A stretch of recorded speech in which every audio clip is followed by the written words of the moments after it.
Mi smo imeli tukaj mešano komisijo, sestavljeno iz najboljših takratnih zgodovinarjev, italijanskih in slovenskih, ki je dala svoje zaključke. Žal, izsledki te komisije na italijanski strani še niso dovolj prepoznavni.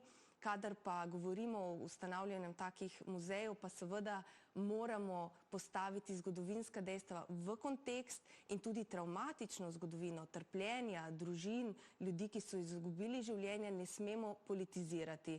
In ravno zaradi tega so vedno na mestu opozarjanja, tudi strani Slovenije, da se česa takega ne sme zgoditi. Ne nazadnje tudi o prazniku spomina ob 10. februarju še vedno reproducirajo to fotografijo, kjer so ustreljeni Slovenci, streljajo jih pa italijanski vojaki in govorijo v italijanskih medijih ravno nasprotjo. Gre za fotografijo, ki je v našem muzeju, Muzeju novejše zgodovine, ki se ukvarja točno s tem obdobjem zgodovine in takšne stvari se resnično ne bi smele več dogajati in politizacije dogodkov izpred 100 leti ne bi smelo biti. To je treba prepustiti stroki.